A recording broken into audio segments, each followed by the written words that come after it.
Hi everyone, how are we all doing? So, apparently, we are still on this topic. We are still on the topic about money worries. Yes, last week we started talking about money, and I started telling you that the focus cannot be on what to eat, what to drink, what to wear. And this is for you if you find out that it gets a bit tighter or a bit uncomfortable once it doesn't look like you have excess of funds. And I try to let you know that it does not stop. Money worries don't stop the more money you have. Okay, it just grows, and then eventually it changes into what we know as the deceitfulness of wealth. And so, having said that, how do you take care of this worry? Because it's a mindset. We've tried to establish that much, that it's a mindset. It's you thinking about a set of things triggered either by want, or even if you did not want, you grew up in an environment where it was important to have resources loaded. And if you are not going to be thinking about how to take care of the next problem, then what do you think about? Funny enough, we are in another time in Nigeria where the economy is tightening up, where things are getting tougher, where if you thought you didn't have, then the economy is coming to tell you that even that which you think you have is about to be taken away from you. And so, how do we react in a time like this? The first thing I want to talk about is having a seeing eye. I also mentioned that in my last video, having a seeing eye, an eye that comes into any setting and asks, how can I help? What can I do?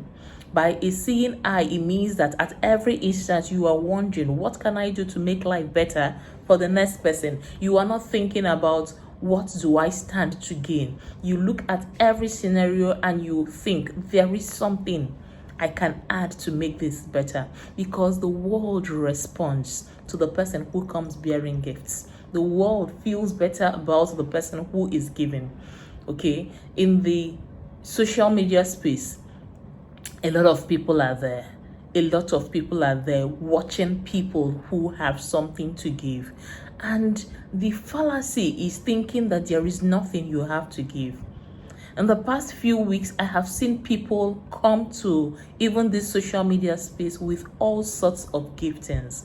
I have seen somebody who got just a playlist of sounds, a playlist of Christian sounds without the lyrics, without the words, without even the instrument, just soft instrumentation. And I saw so many thousands of views, so many thousands of plays. I played it myself because it was relaxing, it was calming. And so this seeing I ask, what have I benefited from? What can I do for myself? What have I done for myself that is of use? The thinking is that if it has benefited me, then there must be somebody out there that it can benefit. There must be somebody out there that can enjoy it. And then you start dishing out what you think would be good content for you. Okay, that's one video I saw. I think I saw another video of someone who just played out the instrumentation part of a praise worship session.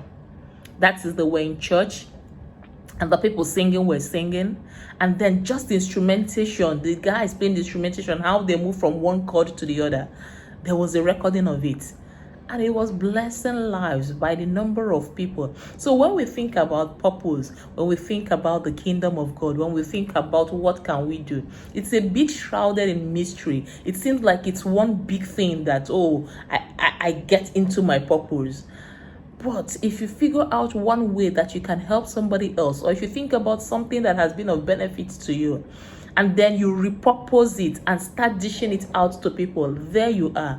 Because, in the whole purpose journey, there is no experience that is wasted.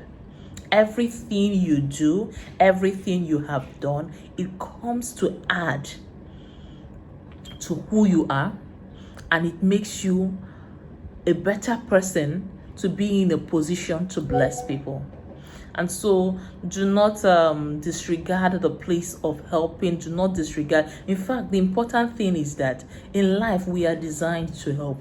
We are designed to be, burden bearers. We are designed to be of benefit to one another. The people who are absolutely useless and who will continue to worry about what to eat, about what to drink, about where the next food will come from, are people who have limited their imagination, limited their thinking to say that there is no way that I can help. Who needs my help? People will not appreciate what I do. And because of that, they have kept the proverbial talents to themselves. They have refused to allow it to be of benefit to other people because in their minds, they have limited themselves. They have made themselves small. And so if you're on a growth journey, and if you have figured out something that has helped you, start using it to help people. Spend time on refining and finishing whatever service, whatever product, something that has helped you, something that you enjoy. And by reason of your enjoying it, you have come to know something about that product or service. That right there is the kingdom of God for you.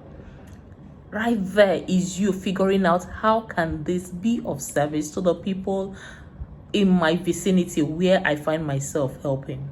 Okay, final thought as I wrap up on this topic is that the economy is tightening. It's getting worse for people who did not have, and some people feel like it's getting worse for everybody. And I just want to throw it out there that is not entirely true. What happens with each recession or with each change of economic regime is that there needs to be some wealth distribution. Okay, money needs to pass hands, and when the economy is stable, money remains in the same hands. So when there is when there is this tightening of economy, what happens is that people start to exchange. The people who have will have to start exchanging that money for new value. New value has to pop up. New people need to handle this money, and that is just what is happening. And so if you sit down and say, oh, what is happening is that there's a new president and the dollar is flying. If you sit down and you are just a spectator and you are just a consumer, this economy will stabilize. There will be a new norm. There will be a new normal, and you remain where you are. In fact, there is no such thing as remaining where you are. You will become poorer. And so the trick is to figure out something is changing. By the virtue of that thing changing, new needs are coming out. People are needing what they used to need in a new format. New values are going to start making sense. There needs to be a redistribution so that new millionaires can come out. So you need to figure out where you need to go position yourself, how you need to start helping so that you can benefit from it. Okay, if you don't benefit from it, you will have to wait for the next cycle to happen or for the new millionaires to start benefiting you. But let me just tell you, something is changing. You just don't sit there and complain because, complaining has a way of blocking your shades. I've talked about that before. You just need to start figuring out what is happening here. Where can I fix? Where is the new rain coming? Where is the new source coming? Figure it out. Think about it. It's easier if you were already doing something. It's easier if you have already been helping.